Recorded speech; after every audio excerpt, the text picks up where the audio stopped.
Acharya Prashant from chapter 1 to 2, starting from the first chapter named Duryodhana's Torment, verses 1.1 to verses 1.20. So let's start.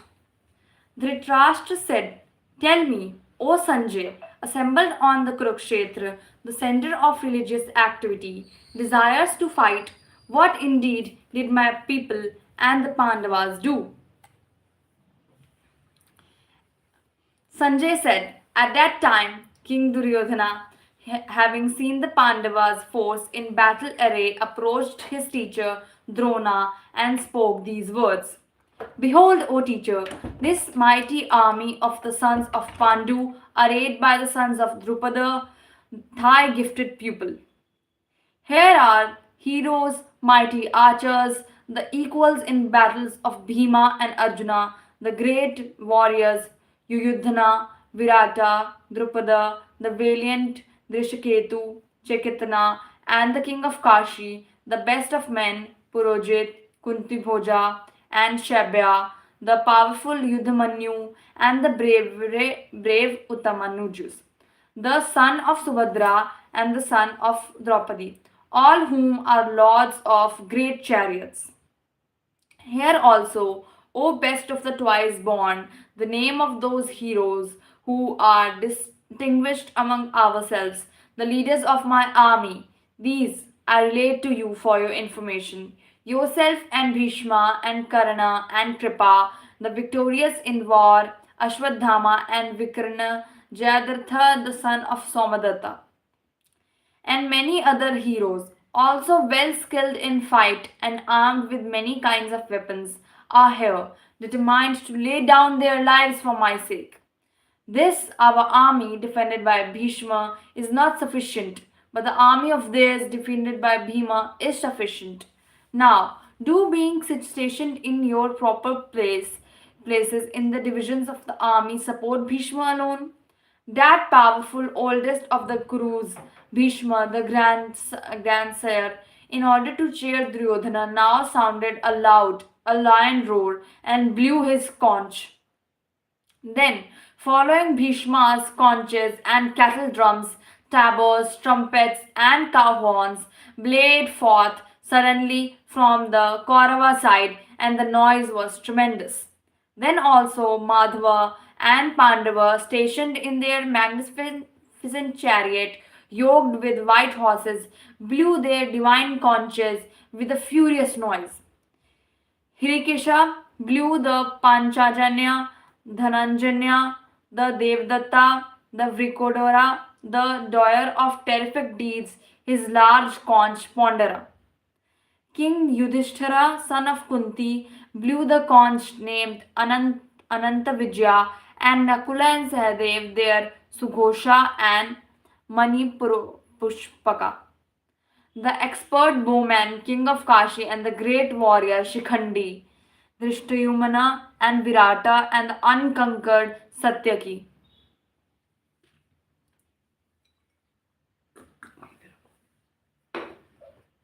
O Lord of Earth, Drupada, and the sons of Draupadi, and the mighty armed sons of Subhadra, are all also blew each his own couch.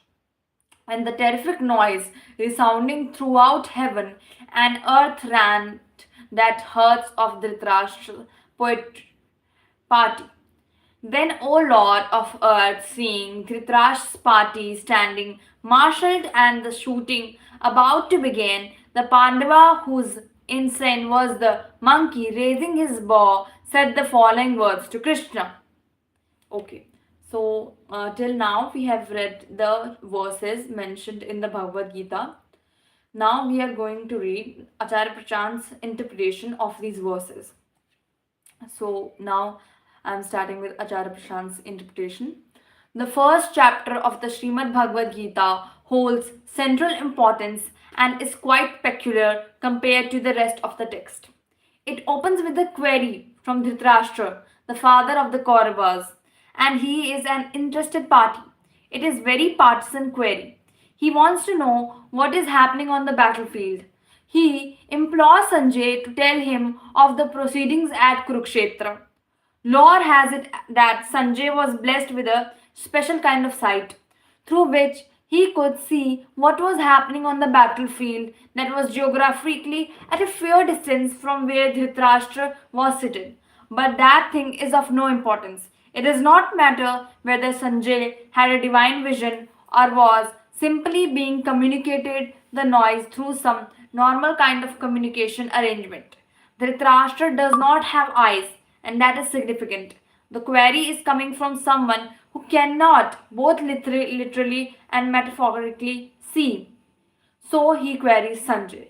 Tell me, O Sanjay, assemble on the Dharamkshetra, Kurukshetra, all ready to fight. What did my people and the Pandavas do?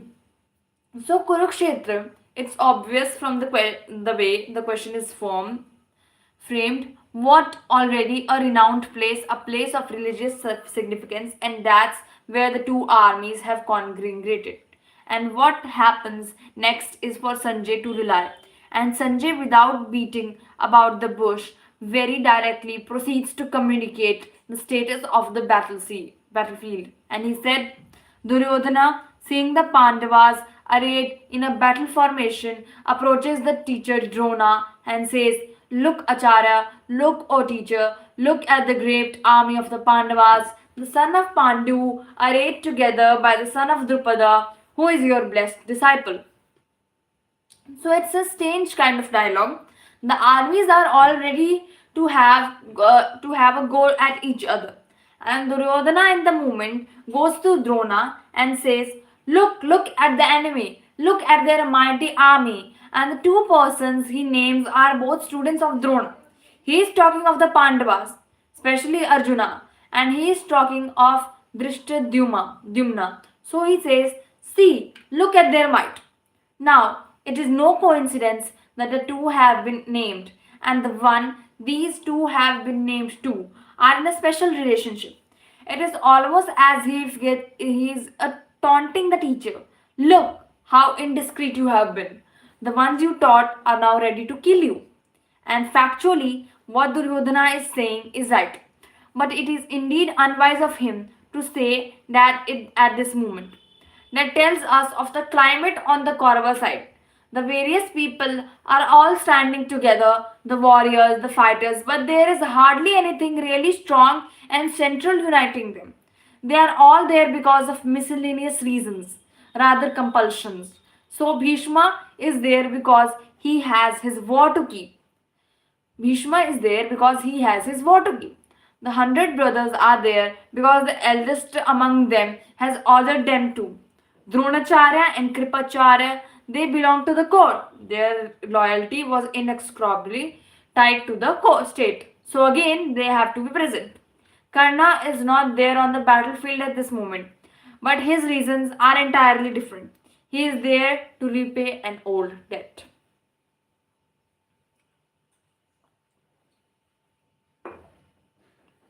On the contrary, the ones standing on the Pandava side are all more or less united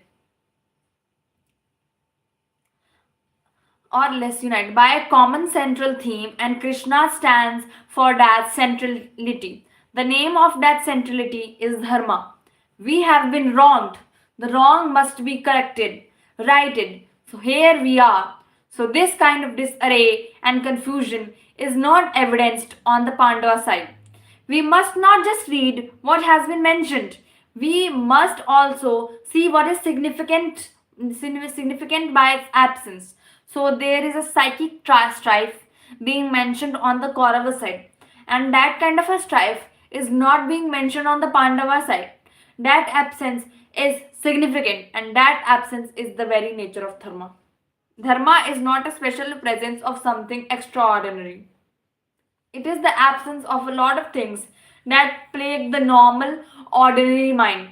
The ordinary mind is beset with suspicion, strife, greed, jealousy, fear, illusion. You don't find that on the other side of Dharma. On the side of Dharma, there is just silence. On the side of normality, where is mostly adharma, you have several arguments in several directions, whereas on the side of Dharma, Even if there is to be an argument, the argument is just one. Stay there. Do what is needed. For what is dharma? So when Arjuna starts going astray, that is the only argument that Krishna has. Though that argument is presented in the course of the Bhagavad Gita in hundreds of forms. But whatsoever is being said, ultimately the argument is just this: be here and do the needful, for that is what you must do. So, signs of dispute, unrest, self doubt are evident on the Kaurava side right in the beginning, and then we see more of it. It is both interesting and very peculiar. Why would the crown prince want to do this? See what he's doing. He's telling Drona, look at the Pandavas side. Look at the mighty archers. Look at them. The equals in battle of Bhima and Arjuna. The mighty Yudhayodhana, Virata, Draupada, the valiant Drishketu, Chakitna, the lord of Kashi, the best of fighters, Purojit, Kunti Bhoja, and Shabya. See, behold, the power, Yudhamanyu. Look at the brave, Uttamojas, the son of Subhadra. Look at all the sons of Draupadaya.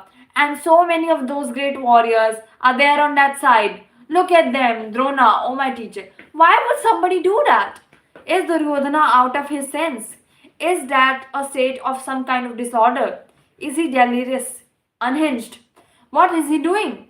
Drona is the foremost warrior on the Kaurav side, and he has been the teacher of both Kauravas and Pandavas not without reason. He is far more experienced than Duryodhana is. He knows the name of all warriors on both the sides. Why does Duryodhana need to tell them?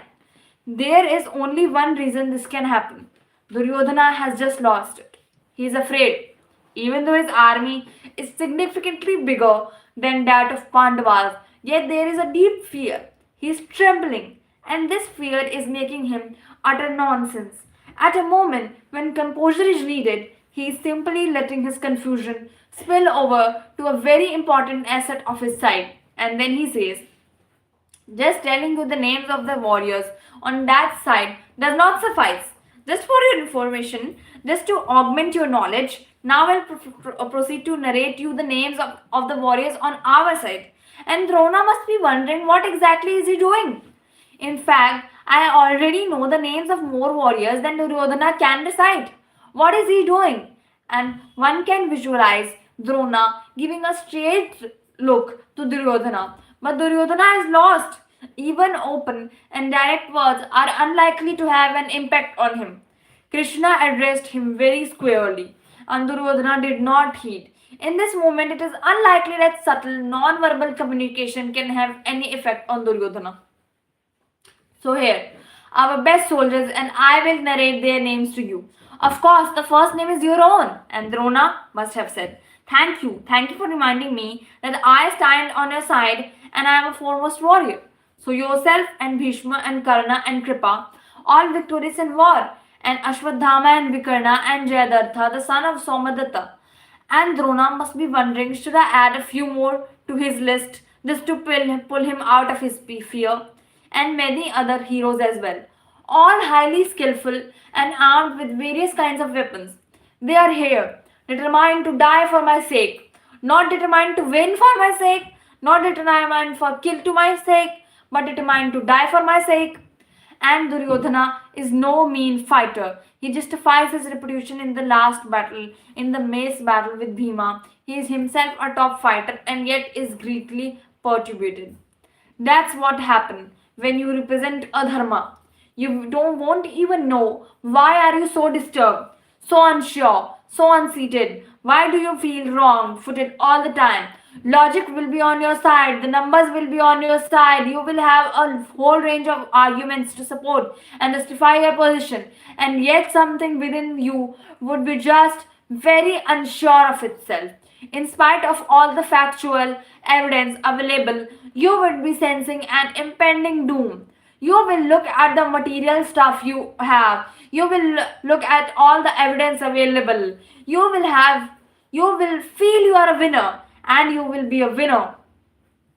And just at that moment, you will find another crack developing within, and you will not know why. It would, in fact, make you furious at yourself. You will say, but why should I not be sure? Why should I be trembling? All is okay. All has been arranged, managed. I have a right to feel confident, and yet I feel so unsure.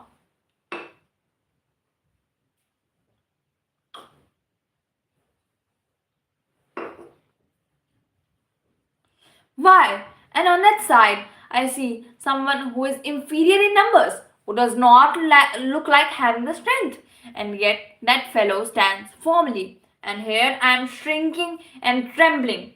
I have no right to be thus confused and fidgety. I must be okay.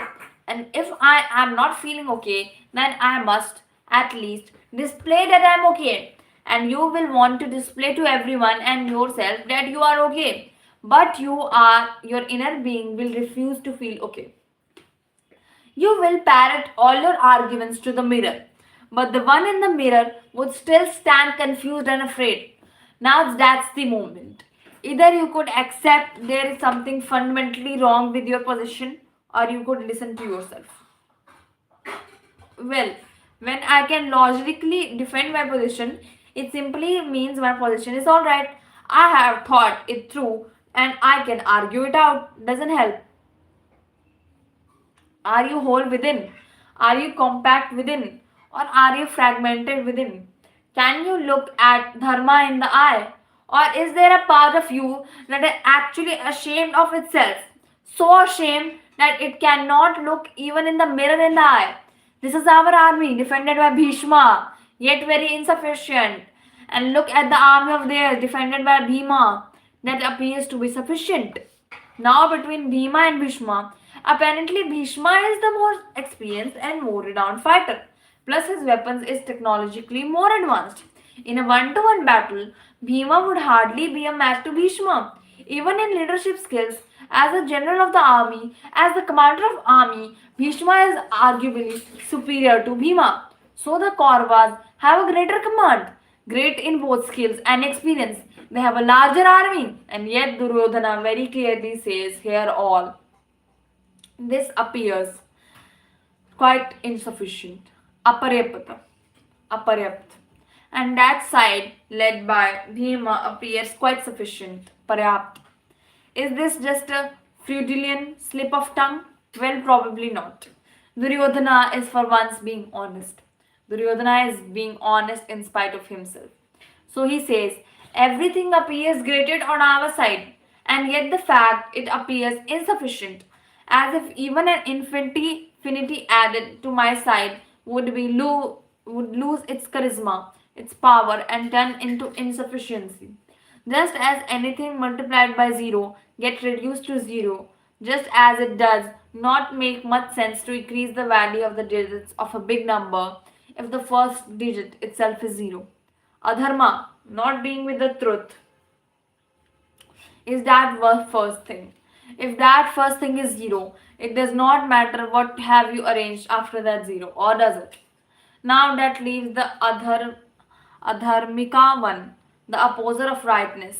In a strange situation, he will even feel victimized. He will say, look, I did so much, and yet I am being declared inferior. I have been called a loser. Look, I did so much, he will say. Look at my accomplishments. Look at my score sheet. It reads 0999. 27 units are my output. 27 units is the measure of my performance and my worth. And look at the other side. Their score, their worth reads 1000. How much have they done? Just one? Here I am with 27 units under my belt. And that side has just 1 unit. They did practically nothing. Now I don't buy that. It takes a lot of effort to arrange a 9 followed by another 9, followed by another 9. Do you understand how much it takes? I have done a lot. 27 sets is my contribution. But sir, you forgot the one. The rules of dharma are strange. You are justified in your place to say that you have done a lot. You have done a lot, but at the wrong place. So you probably have a right to complain. You probably have a right to feel like a victim. You can grudge existence. You can even curse the gods. You can also allege foul play. Duryodhana's mother had actually cursed Krishna, and even to this day, people keep saying that Duryodhana could not have been defeated but for foul play. From here, where they are seeing they are justified when they say all this. They are counting the total 9 plus 9 plus 9. What they're forgetting is the place value, and that's what we all too forget. Somebody who appears to be doing far little will end up for greater because the little that he is doing at the right place. And it takes a lot to do even a little at the right place. And it's far easier to do a lot of wrong at the wrong place. In a four-digit number, managing a 1 at the highest place takes a lot more than arranging nines at other places. Somebody who appears to be doing far little will end up a far greater because will end up far greater because the little that he is doing is at the right place, and it takes a lot to do even a little at the right place, and it's far easier to do a lot at the wrong place. In a four-digit number, managing a 1 at the highest place takes a lot more than arranging nines at the other places. Dharma, in some sense, is a continuous remembrance of place value. Do not just count the amount, see who the amount is dedicated to. The value of anything is relative to what the thing is dedicated to, where that thing stands, and what thing stands for.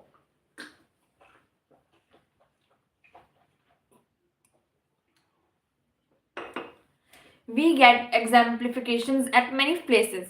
When Krishna visits Hastinapur, he refuses to be hosted by Duryodhana. He says, I would rather prefer the modest hospitality of Vidura. It is not bigness that counts in itself, it is not quantity that matters. The place where quantity is provided quality to that quantity. Quality, place value. Duryodhana has all the nines.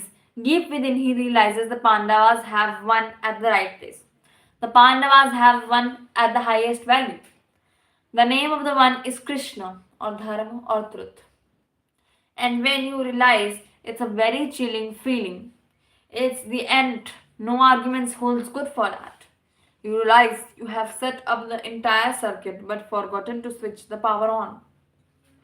You have done everything except the one right and final thing that matters. You have been entrusted to deliver a medicine to something critically ill, and you travel a long distance to reach that person. And just as you approach his bed, you realize you have come all the way but forgotten the medicine. This kind of a feeling is finally the chill of the end, a realization that you have been both stupid and wronged. Now, given that our side is so insufficient, let's all try to protect Bhishma. Let's all be arranged in a way that defeats Bhishma. Let's all try to protect Bhishma. Let's all arrange in a way that defends Bhishma. Very strange. Bhishma is supposed to be a slayer in chief, the destroyer non-peril. And yet Duryodhana says, come on, let's all protect our destroyer. What's going on? It's like imploring a lot of riflemen to guard your biggest tank.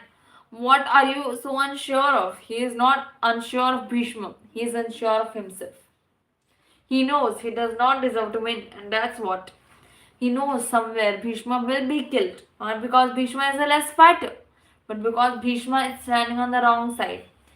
He will be killed. He also knows that every ordinary warrior on the Pandava side will emerge victorious.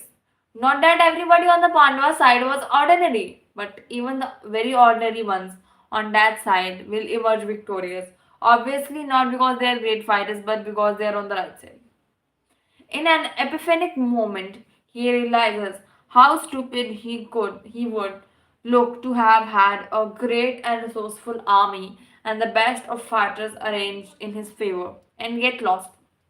That's a flash, that's the moment of extraordinary clarity that we all sometimes get.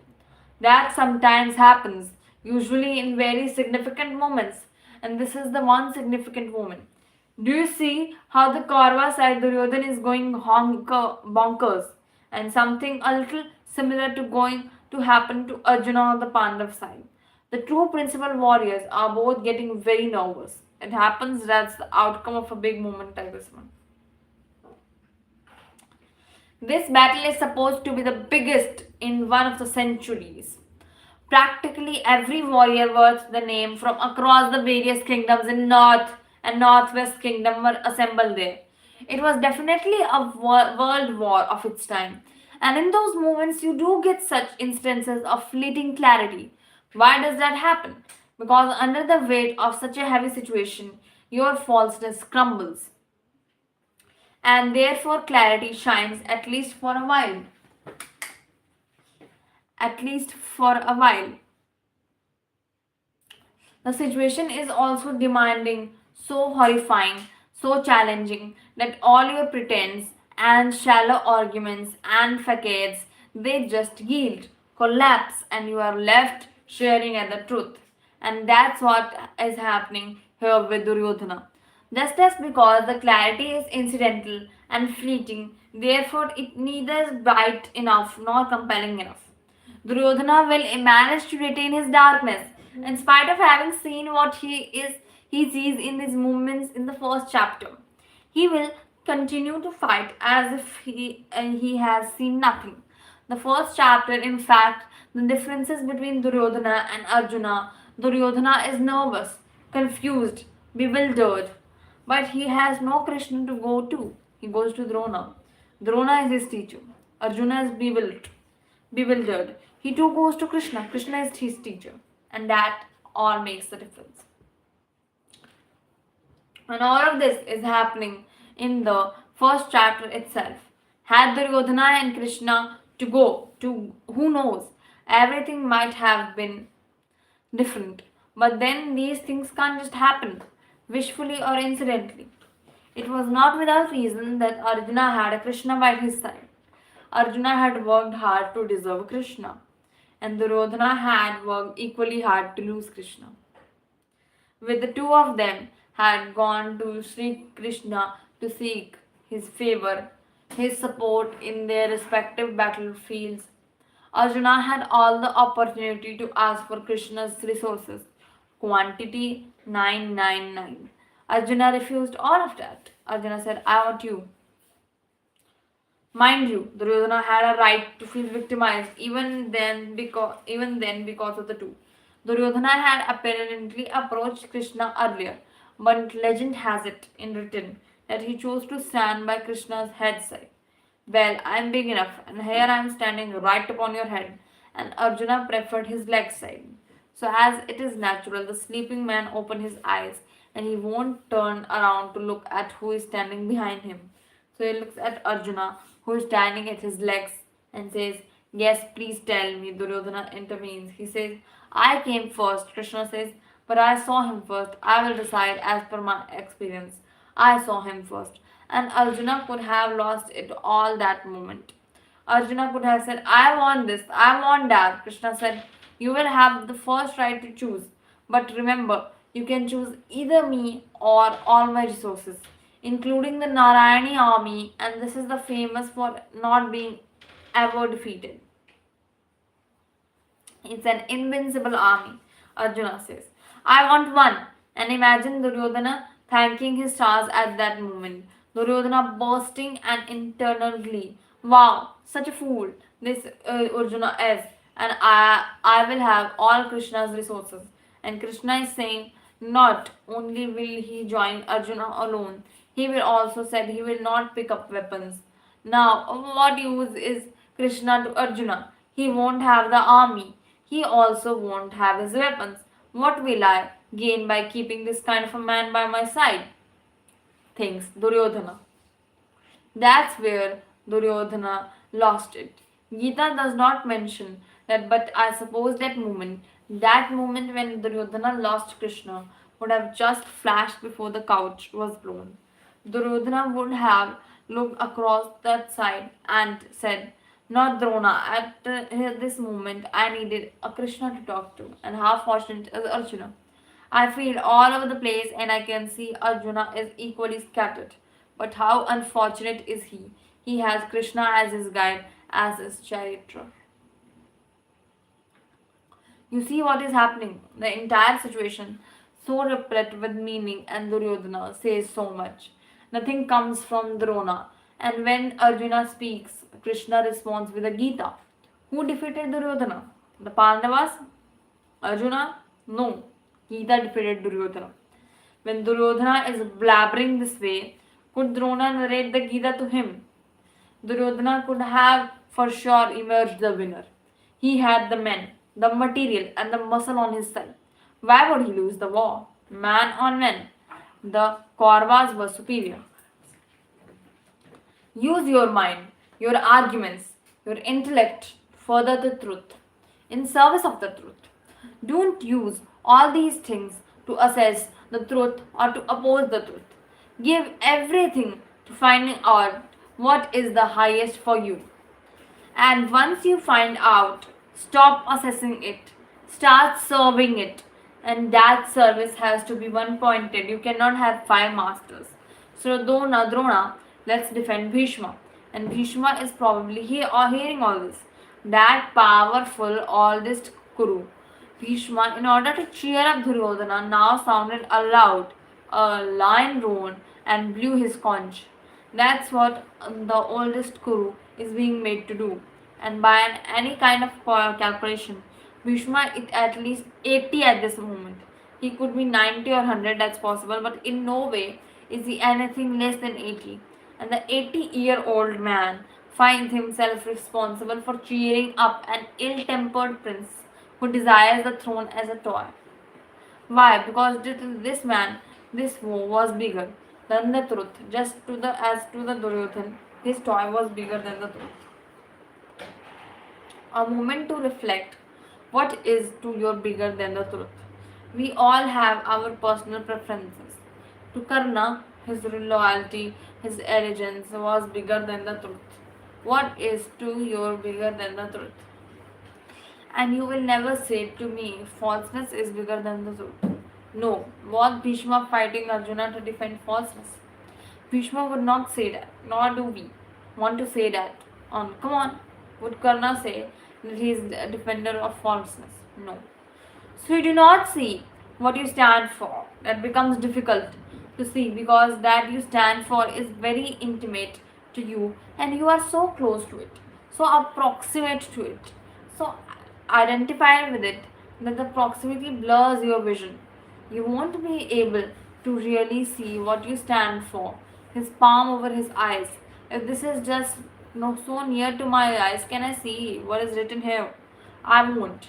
You lose sight of what you are too close to. Just be guided by a basic rule.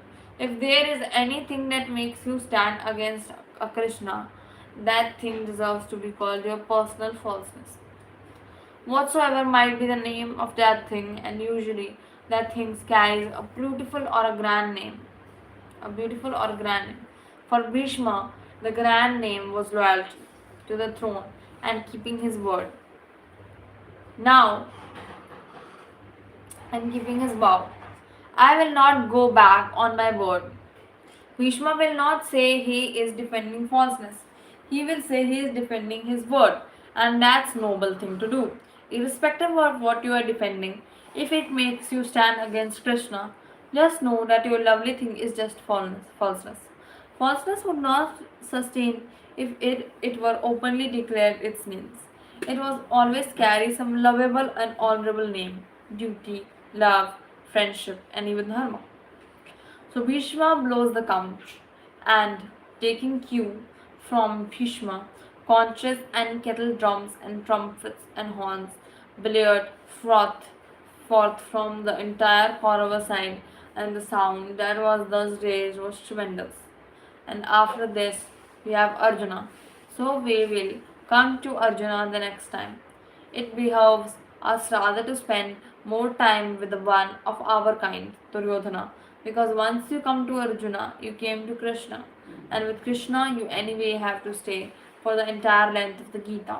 For a few days at least, let's stay with Duryodhana, and that might actually be very beneficial because Duryodhana condition is very similar to ours in present in this day age and life.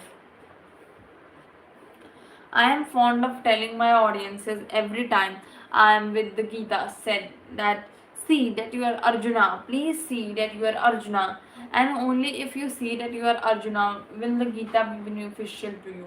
Why will Krishna come to you and that if you are not Arjuna?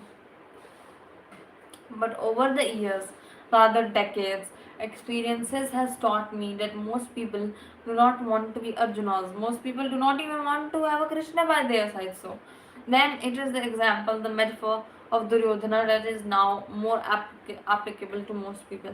You are an Arjuna only if you listen only to Krishna, right? But that's not how most people are. Most people spend their entire lives standing in active opposition to Krishna. So the few verses that we have been narrating Duryodhana's condition are actually very beneficial, worth paying attention to. See what happens to you when you have a lot but not Krishna, just a handful of forces but very potness. When there is no center, strength crumbles and becomes weakness. Krishna builds the chakra. That's the weapon of his choice, right? Now think of a chakra. Think of a chakra. What would a chakra be without a center? Would it hold? It falls apart. Can't you visualize? Think of a bicycle wheel, centerless. Would it be able to take any pressure? You press it and it's gone. Dharma is the center that holds everything together. And that's why when you are in the truth, you are said to have wholeness. Wholeness does not mean having a lot. Wholeness does not mean having a lot of things. Wholeness comes from having a center. A little thing with a center gets crystallized. A huge thing without center just crumbles and falls apart. A little things crystallized become like a bullet. Is a bullet a big thing? No, but it's a solid thing, and a bullet will prevail over a lot of loose iron files. How much is a bullet? A few grams, right? And you can have a ton of loose iron files. You will not be able to win a war with that. Something consolidated, something crystallized, something held very tightly to its core will always prevail over something very big but very amorphous, very powdery, very loose. Dharma is like an eternal internal adhesive. It keeps all parts of you together, whole, centered, one, undifferentiated, in sync. Dharma is a bit like the various organs of your body, knowing how to operate in tandem. Dharma is like various musicians with their diverse instruments assembled in an orchestra, various singers expressing themselves in a chorus. Dharma is that musicality, that harmony. Dharma is when the eyes sense food and the mouth secretes saliva, and the food enters your mouth and the food pipe, and then the stomach is already preparing to receive the food. Everything operating in a sync, the part not being at cross purpose, the part not opposing each other. Dharma is an absence of internal conflict within the body. That body could be a human body, or that body could be the body of an assembled army.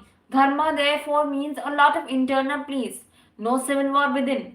Peace. What if the various organs start compelling for blood, competing for blood? What would the poor heart do? No, they don't compete. The heart provides them with their needed quota, and all are okay. Who will win if one arm wrestles with the other? Please tell me who will win.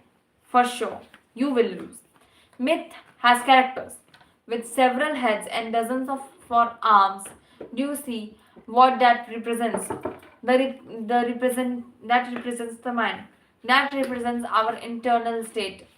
Several heads and several arms. What does that mean? Several possible options of actions. The arm denotes actions. So if a figure it shows with 16 arms, what does that mean? That's how we all are. Now if these 16 arms are at odds with each other, think of your condition. If the various heads are clamoring with each other, one head says, I want to sleep. The other one says, no, but you know, this is Gita, how can you? Then there is a third one, as always, lost in its fantasies. Hello, did I just hear Geeta? Who is she? And then the fourth one, scolding the first three. Would you chatterboxes all shut up? Please, I'm meditating. That's the human condition. That's Duryodhana. Can you see how deeply Duryodhana at this moment is missing Krishna, loving Krishna, worshipping Krishna? Do you see how in a moment Duryodhana would have wanted to give everything up just to have Krishna by his side? But then you haven't paid the price, son, and that's too late for you now. He does say that the army that side is Paryapt and the army this side is Aparyapt. But and does not say why. What makes the army that side Paryapt? Krishna. He would be envious of Arjuna. No, think. He would be saying, Arjuna, you won. And he won before the first arrow was shot. The first conch was sounded. And it's so unfair in a fair battle. Probably I would have been a match to you, especially if it's a mace versus mace. I would have brought you down, Arjuna, but you won't, and so it's so unfair. Krishna makes you paryapt, and the absence of Krishna makes everything aparyapt, and I have everything, I do not have the one. Mind you, Krishna here does not refer to a person. Krishna refers to dharma. You are fighting for a higher cause and being human and being conscious. How do I deny the fact that I am fighting for a lower cause? You won't, Arjuna. And one voice from within, Duryodhana would be saying, is not it's impartial of Krishna to have not have taught me. I carry the same blood. I come from the same lineage. I am not inferior at all. Why did you not bless me with your companionship? And that probably shows that you are too a human because you have human flaws. You are partial. So I will fight you because you are no god. You too are humans. I will declare you flawed and entitle myself to the fight. How do I fight absolute perfection? And if I have to fight, I have to declare the absolute as flawed. So Krishna, you are flawed. You are flawed because you didn't realize the great talent that Duryodhana is. And therefore Duryodhana will fight you down. This is the picture within Duryodhana, not a petty one. Or is it? Never let yourself come to that place. Don't oppose the truth for so long and with such determination that one day it becomes impossible for you to retrace your steps. Going astray is one thing. We all do get diverted and distracted for a while. That is pardonable. But don't let violation of dharma become an addiction with you. Don't become a compulsive betrayer. The thing with truth is that it is within you as well. It will demonstrate to you that you have been in the wrong. And how will you defy your own insights? Nobody at this moment is pressurizing Duryodhana to accept his follies. It has own insight that is maddening him. The truth can bring sanity to you, and the truth can turn your mad. Depends on your station. Don't be placed so unfavorably with respect to the truth that the only impact the truth is left to have upon you is that of insanity. If Krishna approaches Duryodhana at that moment, he won't fall at his feet, or would he? He would turn even more insane. Now, who can treat Duryodhana? If you have brought yourself to a condition when even the truth is going to turn you insane, who will help you now? You will find you are continuously avoiding the truth, avoiding, as if you are on a death wish, as if Duryodhana says, it's so late, now it's a better that we all perish. And if Duryodhana or something within Duryodhana has it all planned, he's saying, I will get all these people wiped out, and then at last I too will perish, because we cannot recover now. Since we cannot recover, death is preferable to a life of insanity.